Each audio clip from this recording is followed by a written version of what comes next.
In the upcoming 2 weeks on The Bold and the Beautiful, from June 2nd to June 13th, chaos, deception, and dangerous obsession will take center stage as the already fragile lives of the Forrester, Spencer, and Logan families spiral into darker, more desperate territory.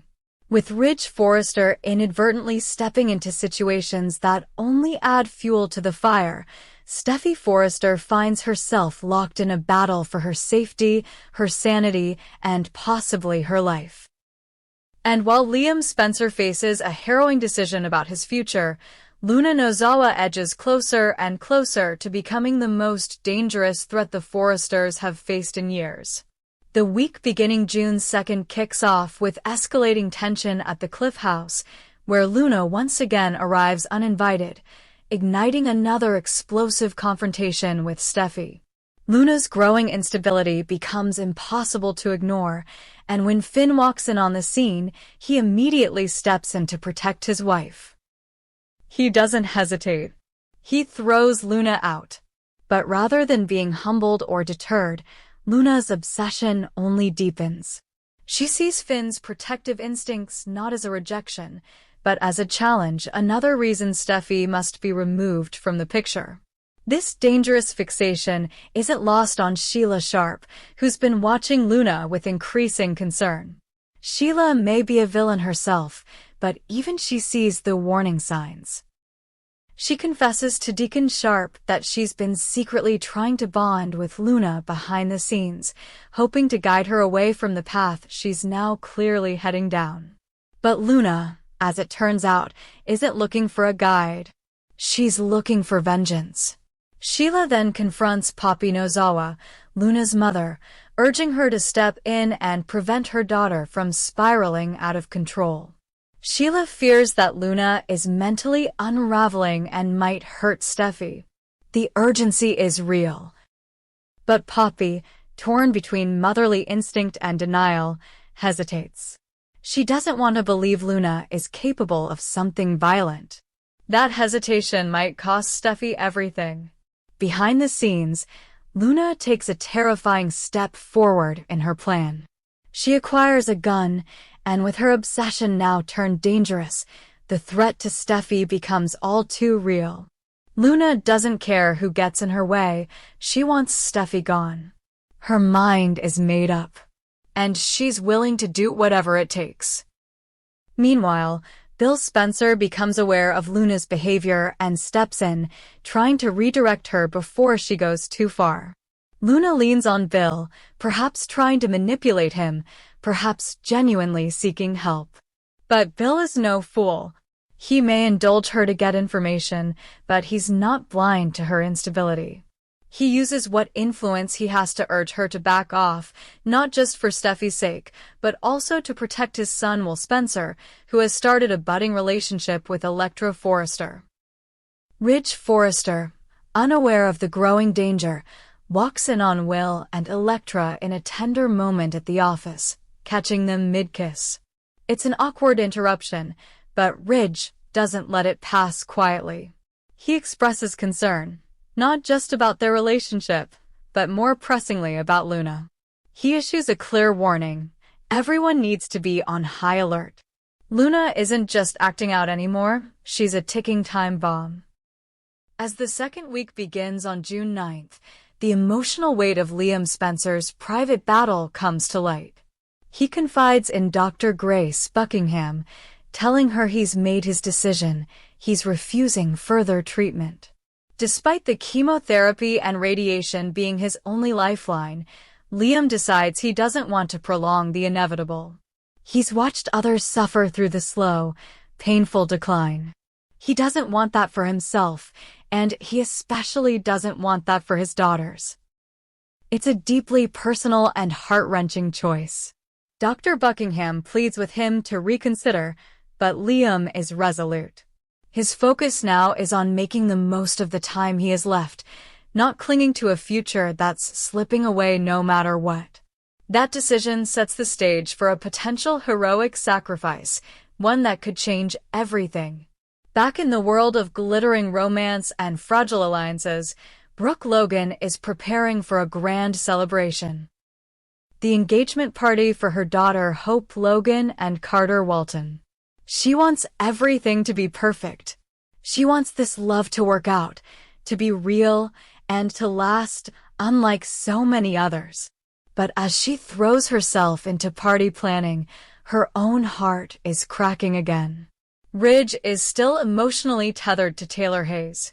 No matter how many times he returns to Brooke, he never stays. And now, Brooke is starting to wonder if she's been lying to herself this entire time. Brooke's patience and hope are wearing thin. She's fought for Ridge for years, but the effort has become exhausting. She begins questioning her destiny and whether Ridge is truly meant for her after all. These thoughts consume her just as Nick Marone is poised to return, an ex who once captured Brooke's heart in a way Ridge never quite could. The timing couldn't be more provocative. But the most intense threat still looms: Luna. With the gun in hand and Steffi in her crosshairs, Luna becomes the center of a terrifying storm. She is unraveling, and those closest to her, Poppy, Bill, even Sheila, can feel it. Luna's erratic behavior, her violent fantasies, her refusal to walk away all point to one thing: a climax is coming. Hope's engagement party could be the perfect cover for an attack. All the major players will be gathered. All eyes on the celebration. No one expecting a disaster. Luna could see it as the perfect moment to act. Or she could strike earlier alone at the Cliff House when Steffi is most vulnerable. The show could take this in multiple directions. Sheila, despite all her past crimes, may step in to save Steffi, not out of redemption, but out of necessity. Poppy, waking up to the horror of what her daughter is planning, might make a desperate attempt to stop her. Or Liam, sick, dying, but still the man who once loved Steffi deeply, could step into the line of fire, literally, and sacrifice himself to protect her. The very idea is heartbreaking, but it would be a powerful, emotional turning point for the series. Imagine it, Liam discovering Luna's intentions just in time to intervene. A struggle. A gunshot. Steffi screaming. Blood on the floor. And Liam, dying not from his illness, but from an act of selflessness. It would devastate Hope, electrify the storyline, and solidify Luna as the show's newest and most tragic villain. Or perhaps it's Sheila who surprises everyone, finally doing the right thing for once in her life and stopping Luna before she can pull the trigger. Or maybe Ridge and Finn show up in time to stop the worst from happening. Either way, Luna's path ends in catastrophe. There's no turning back. By the end of this 2-week arc, Luna will no longer be seen as just a troubled young woman. She will be a threat, a danger, and possibly a criminal. Her downfall will ripple across all the main families: the Forresters, the Spencers, the Logans, and the Nozawas. No one will walk away unchanged. Meanwhile, Brooke's doubts about Ridge will only deepen with Nick's return, opening the door to old flames rekindled. Liam's decision to forego treatment will bring sorrow and strength in equal measure. Steffi, if she survives, will be haunted by how close she came to death, and possibly guilt over what Liam gave up to save her. Finn will have to cope with the pain of nearly losing his wife again, this time to someone who came into their lives under the guise of friendship and trust. And for Sheila, whatever happens, her choices in the next few days may be the most redemptive or damning she's ever made. The next 2 weeks of The Bold and the Beautiful promise not just drama, but danger, loss, and irreversible change. The question isn't whether things will fall apart, but how far the pieces will scatter once they do. In the latest developments of The Bold and the Beautiful, the engagement of Hope Logan and Carter Walton has taken center stage, dazzling fans with surprise, shock, and a swirl of emotional contradictions. On the surface, the couple appears elated. An image of bliss and newfound stability. But beneath that sheen of happiness lies a tangled web of rushed decisions, unspoken doubts, and unresolved feelings.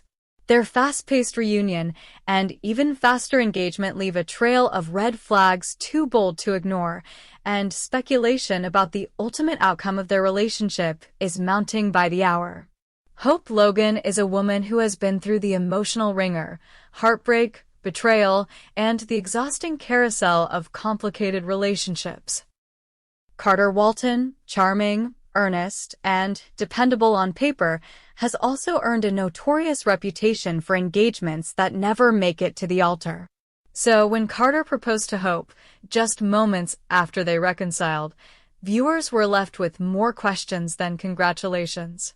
How did Carter have a diamond ring ready at a moment's notice? Was this a recycled ring?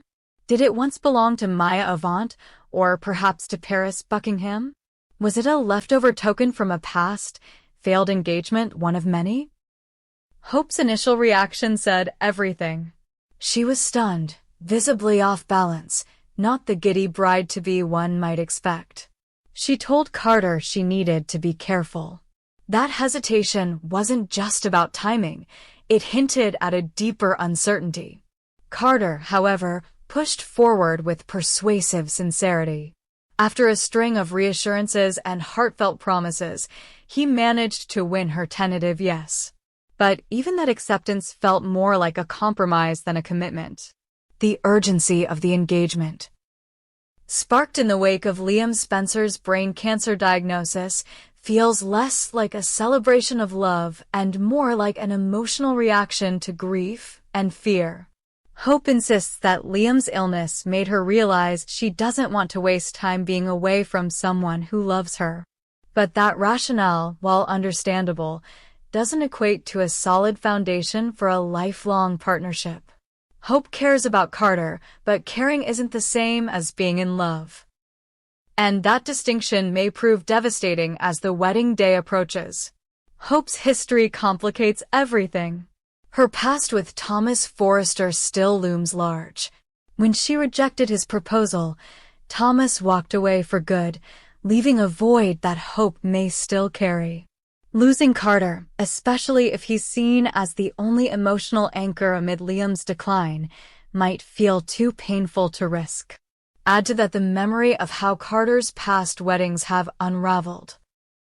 Quinn Fuller interrupting his nuptials to Paris, for example, and we're left with a man whose journey to matrimony always seems just out of reach. Carter, for all his admirable qualities, is not a man with a strong engagement track record. 3 proposals. 0 wives. Not exactly a resume of marital success. Each time, something or someone derails his plans at the last moment. With Hope, it's hard not to feel that history might repeat itself.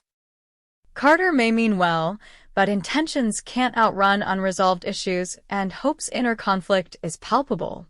When Hope returned to Forrester Creations to announce her engagement, reactions were mixed. Brooke Logan was ecstatic. Her daughter had found love again, and with a man she trusted. She believed Carter would be a steady, reliable partner, something Hope desperately needed. But not everyone shared her enthusiasm. Steffy Forrester and Ridge Forrester exchanged subtle but telling glances. Ridge may be Carter's best friend, and Steffy might be trying to stay civil with Hope for Liam's sake, but neither could ignore how abrupt and disjointed this reunion felt. Ridge and Steffy's skepticism is rooted in experience. They've seen what happens when relationships are built on shaky ground. They watched Carter's dynamic with Paris implode. They witnessed the fallout of Hope's past with Thomas. Now, seeing Carter and Hope rush headfirst into an engagement so soon after reconciling, their concern is justified. A proposal made in the shadow of another man's terminal illness, no matter how well-intentioned, doesn't inspire confidence. Even Carter's promises to remain loyal after his kiss with Daphne Rose raise eyebrows. Hope overheard that kiss. She heard the words, and even if Carter assures her it meant nothing, the speed of her forgiveness feels almost unnatural. Has she truly processed what happened? Or is she just desperate for someone to hold on to in the wake of Liam's declining health? The line between healing and hiding is thin. Liam's role in all this can't be overstated. As he prepares to forego treatment, essentially sealing his fate, he expresses one final wish, for Hope to find love and stability with Carter. It's a heartbreaking, selfless gesture. But it also places Hope in an impossible emotional position. How can she say no to a dying man's last request? She may feel pressured not just by Carter, but by Liam's looming absence and the guilt of what that loss represents. That pressure may also stem from fear that refusing Carter will echo her rejection of Thomas, a decision that led to the collapse of another potential future. Carter, meanwhile, would be a wonderful stepfather to Beth. He's dependable, kind, patient. But that doesn't guarantee compatibility or passion. If anything, Hope's yes to Carter seems driven more by circumstance than certainty. And when that kind of yes reaches the altar, the cracks are bound to show. Deacon Sharp, Hope's father, is another voice of doubt. He doesn't trust Carter, or at least doesn't see him as the right match for Hope. If Liam survives, even against all odds, Deacon will likely advocate for Hope to return to the man she's loved for so long. His influence, as always, will weigh heavily. Then there's Daphne, the mysterious presence who may not be entirely out of the picture. Her connection to Carter, however brief, left a scar. And if that scar reopens, if Daphne returns, or if lingering doubts resurface, Hope may finally confront the reality she's been avoiding, that her trust in Carter is fractured beyond repair. All these threads weave a foreboding picture for the upcoming wedding. Could it be interrupted? Absolutely. This is The Bold and the Beautiful, a show built on jaw-dropping altar walkouts. Imagine Carter standing at the altar, ring in hand, hope in his eyes, only for Hope to stop mid-aisle, paralyzed by doubt. Or worse, Liam, frail but determined, interrupting the ceremony to make one final plea. It's poetic symmetry. Carter once broke Paris' heart at the altar. Could Hope now break his? There are so many directions this could take. The wedding might proceed. Hope might say her vows. But even then, the specter of uncertainty will linger. Marrying someone out of obligation or fear is never sustainable. And B&B rarely hands out fairy tale endings without a price. Bridget Forrester's return could also shift everything. As a doctor, she might offer Liam a second chance at survival. If his condition improves, even marginally, it could reignite Hope's feelings and change her trajectory entirely. Hope may then be faced with the ultimate dilemma: loyalty to Carter or love for Liam. And if Carter senses her heart is no longer fully his, he may end things himself. Another wedding plan reduced to ash. The deeper truth is that Carter never quite ends up with the woman he wants. Quinn left. Paris was jilted. Zoe walked away. And now, with Hope, the pattern threatens to repeat. The show might push them toward the altar, but it's hard to imagine they'll make it through the ceremony without a seismic twist. Hope's acceptance may have been an act of emotional self-preservation. But it wasn't built on solid ground. In the end, the joy that Hope and Carter project feels fragile, brittle, more like a wish than a promise. And as the wedding day draws near, the question isn't if something will go wrong, it's when and how hard it will hit. Whether it's Liam's final declaration of love, Daphne's return, Deacon's disapproval, or Hope's own last-minute doubts, the obstacles are too significant to ignore. This engagement, like so many before it, may be destined to crumble under the weight of unresolved emotions and inconvenient truths. And while Carter may once again find himself heartbroken, the real tragedy may be Hope, forever caught between the life she's told she should want and the love she may never fully let go.